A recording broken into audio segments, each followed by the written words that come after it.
بسم اللہ الرحمن الرحیم۔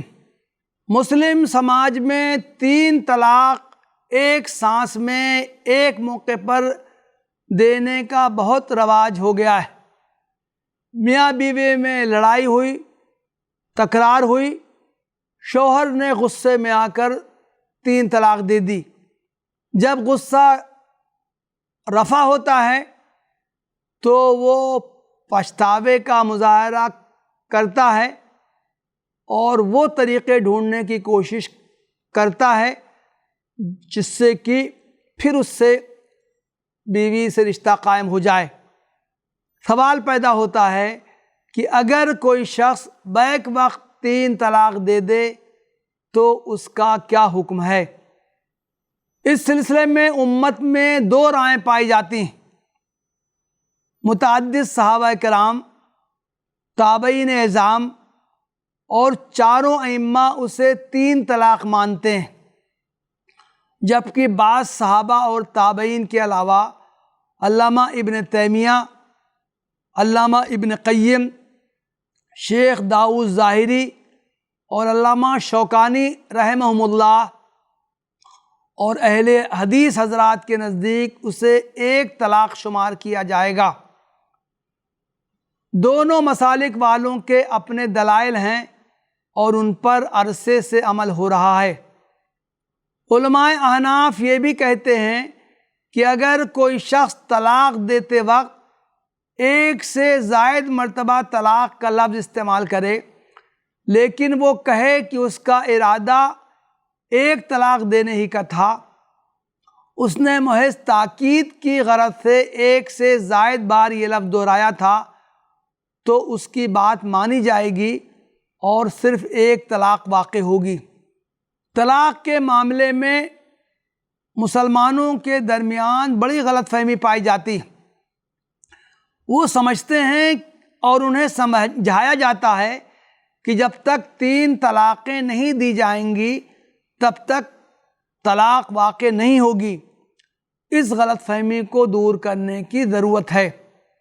مسلمانوں میں بعض لوگ جہالت کے سبب غصے میں بیک وقت 3 طلاق دے بیٹھتے ہیں، پھر جب انہیں بتایا جاتا ہے کہ بیوی تم پر ہمیشہ کے لیے حرام ہو گئی ہے، اب دوبارہ اس کے حلال ہونے کا امکان صرف اس وقت ہے جب مشیت الہی سے وہ صورت پیش آ جائے جس کا ذکر قرآن مجید میں سورہ البقرہ آیت نمبر 230 میں ہے، تو وہ کوشش کرتے ہیں کہ کوئی ایسا آدمی تیار کر لیں جو ان کی مطلقہ سے نکاح کر کے پھر طلاق دے دے تاکہ ان کے لیے دوبارہ اس سے نکاح کر لینا جائز ہو جائے۔ اصطلاح میں اسے حلالہ کہا جاتا ہے۔ کسی منصوبے کے بغیر یہ صورتحال فطری طور پر پیش آئے کہ کوئی شخص اپنی بیوی کو 3 طلاق دے دے، پھر اس کا نکاح کسی اور مرد سے ہو جائے، پھر کسی وجہ سے وہ بھی طلاق دے دے یا اس کی وفات ہو جائے تو پہلا شوہر دوبارہ اس سے نکاح کر سکتا ہے، لیکن یہ طریقہ منصوبہ بند طور پر اختیار کیا جائے تو انتہائی گھناؤنا اور غیر شریفانہ ہے اور اسلام میں قطعی طور پر حرام ہے۔ جو شخص اس کام کے لیے خود کو پیش کرتا ہے اسے اللہ کے رسول صلی اللہ علیہ وسلم نے طے سے مستعار یعنی کرائے کا سانڈ سے تشبیہ دی ہے۔ حضرت عقبہ ابن عامر رضی اللہ عنہ بیان کرتے ہیں کہ اللہ کے رسول صلی اللہ علیہ وسلم نے ایک مرتبہ صحابہ کرام سے دریافت کیا، کیا میں تمہیں بتاؤں کہ کرائے کا سانڈ کون ہے؟ صحابہ نے جواب دیا، جی ہاں اے اللہ کے رسول صلی اللہ علیہ وسلم۔ آپ نے فرمایا وہ محلل ہے، یعنی وہ شخص جو کسی آدمی کی اپنی بیوی کو 3 طلاق دینے کے بعد اس عورت سے نکاح کے لیے خود کو پیش کرے تاکہ اس آدمی سے کیے گئے وعدے کے مطابق اس عورت کو طلاق دے کر پہلے شوہر کا نکاح اس سے حلال کر دے۔ اس کے بعد اللہ کے رسول صلی اللہ علیہ وسلم نے مزید فرمایا، اللہ کی لعنت ہے اس شخص پر جو اس کام کے لیے خود کو پیش کرے اور اس شخص پر بھی جو اس سے یہ کام کروائے۔ ابن ماجہ۔ غور کرنا چاہیے کہ بیوی سے علیحدگی اگر ایک طلاق کے ذریعے ہو جائے تو اس کام کے لیے 3 طلاقیں کیوں دی جائیں؟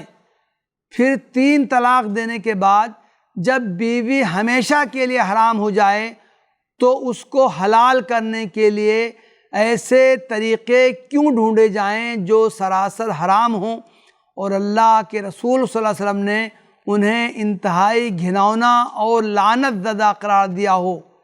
اس کی جسارت کوئی شریف آدمی کر سکتا ہے؟ نہ یہ اسلام میں جائز ہے۔ اس لیے دانشمندی کا تقاضا ہے کہ 3 طلاق کی کبھی نوبت ہی نہ آئے۔ وآخر دعوانا ان الحمدللہ رب العالمین۔